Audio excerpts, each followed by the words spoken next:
Olá, meninos e meninas!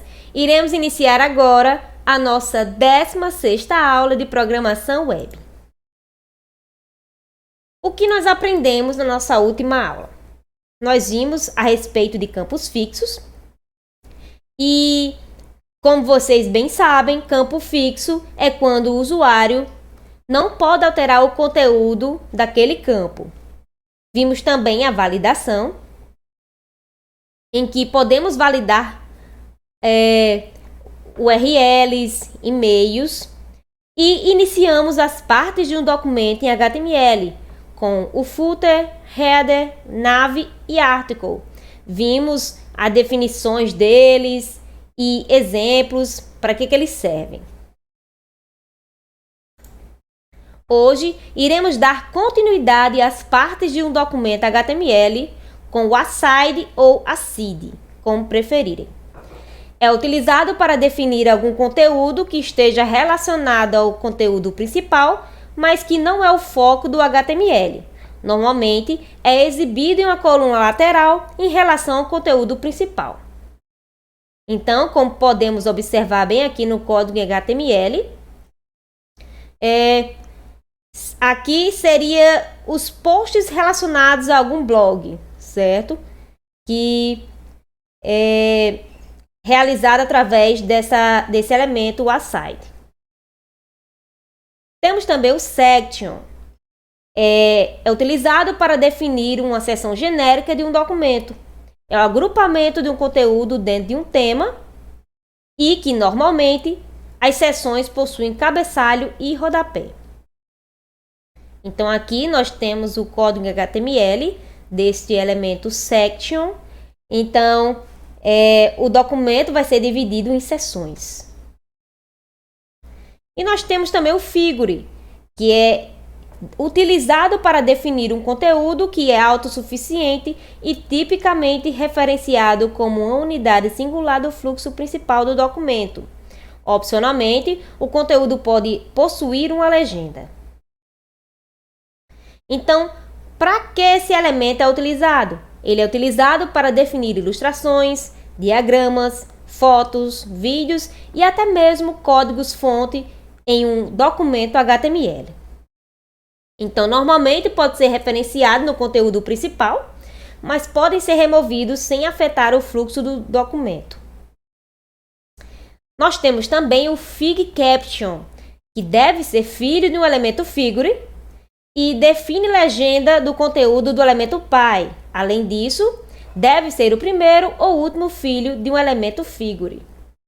Como podemos perceber, bem aqui nós temos o elemento figure e dentro dele temos o Fig Caption.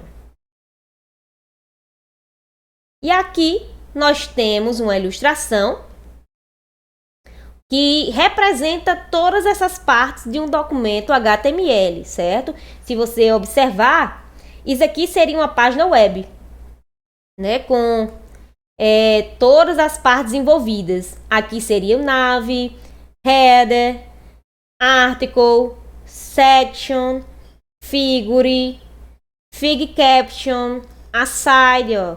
Perceba que o aside fica uma coisa à parte aqui, certo? Fica do ladinho da parte principal do documento. Temos o article aqui de novo, outro section. Temos também a divisão de conteúdo. Muitas vezes, desejamos separar o conteúdo do documento HTML. Essas divisões ocorrem quando há mudança de tópico no conteúdo e é feito através do elemento hr. Então, aqui no código HTML, podemos perceber como este elemento hr é utilizado, certo?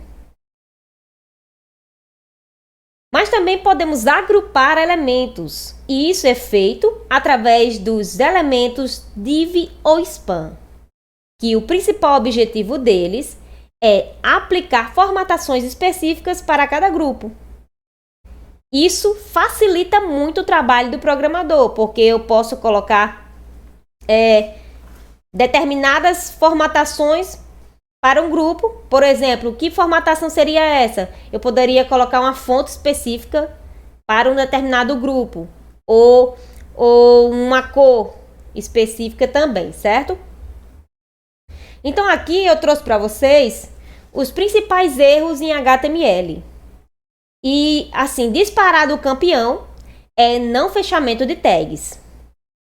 Porque, por padrão, o editor fecha todas as tags que abrimos. Porém, se modificar a estrutura do código, podemos deixar alguma tag aberta. Que é o que acontece. Às vezes a gente está programando, abre uma tag, mas esquece de fechar. Isso é um erro muito comum. Então, se você abrir uma tag, você não pode esquecer de fechar. Como essa tag aqui, que é utilizada para parágrafo. Eu tenho que fechar ela, certo? Outro erro é verificar a utilização correta dos atributos.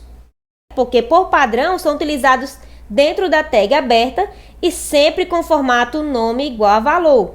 É preciso verificar se não houve um fechamento da tag antes de incluir os atributos, deixando-o de fora. Tudo que fica de fora da tag, o HTML identifica como texto e irá imprimir na tela. Portanto, se usarmos desta maneira aqui, está errado. Por quê? Porque eu fechei bem aqui. O atributo ficou de fora. Então, este atributo vai ser impresso como um texto. O correto seria desta forma aqui. Percebam que aqui está fechado após o A e aqui depois da aspa que vem depois do link. Outro erro comum é não indentar o código. Na programação é muito importante indentar um código, ou seja, organizar o código-fonte para obter uma boa visualização dele. Então aqui eu tenho um exemplo para vocês de como seria indentar o código. Percebam que traz uma visualização bem clara do que eu estou querendo passar. Imagine que esse código estivesse todo desorganizado. Como é que eu saberia quem está dentro de quem? Certo?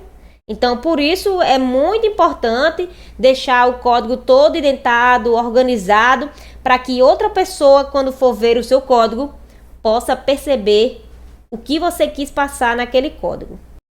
Então, o que aprendemos hoje? Demos continuidade às partes do documento HTML. No caso, vimos a side ou a seed, como preferirem, section, figure, fig caption. Vimos a divisão de conteúdo, o agrupamento de elementos e eu trouxe para vocês também alguns erros que são muito comuns em HTML. Aqui nós temos as referências, por hoje é só e até a próxima aula.